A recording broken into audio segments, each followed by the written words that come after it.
What is your party's plan for Pacific peoples? So the Labour Party plan for Pacific people is thriving, resilient, prosperous Pacific people. We are really fortunate in the Labour Party to have 5 ministers. So that means that we have 3 voices at the Cabinet table and we have 2 just outside of Cabinet.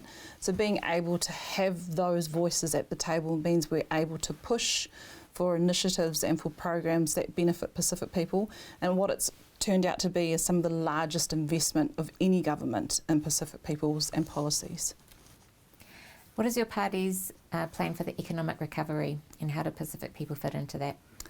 So part of the budget 2020 was some of the biggest investment in Pacific peoples. So, for example, the Tupe Solomon program, which is helping bridge from learners who are just over 15 and bridge them into employment.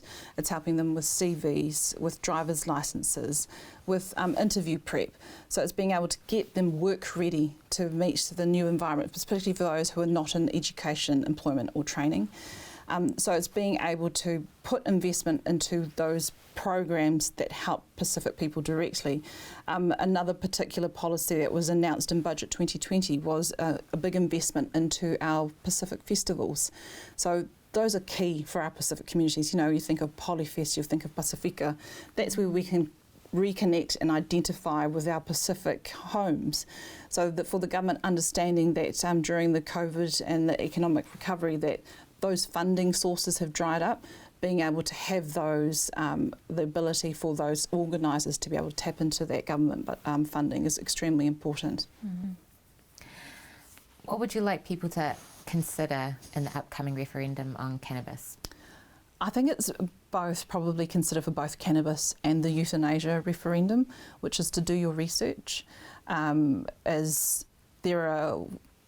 as we saw, unfortunately, during COVID, there was a lot of social media and rumours, that sort of misinformation. What's really important for our Pacific people is to actually research and have a look at what the different bills that we're actually voting on, what they're actually saying. And if you know, not all of us are lawyers and can read law, but there are some government websites which are neutral that don't provide an either for or against. Have a look at those because it'll tell you what the actual referendums are, what you're voting on. But if I can ask our Pacific people, my plea to you is this is the only time, an election is the only time we are equal, both as Māori, as Pacific people, as Pākehā people. We all only get 1 vote. In this particular time we get the 2 votes, but also for the referenda. So do your research, think hard about it, and in the end, your vote counts. So please vote. What is the achievement you're proudest of to date? For me, as a Labour candidate, being involved in the Labour government, I would have to say, and as a mother of 8, it's the families package.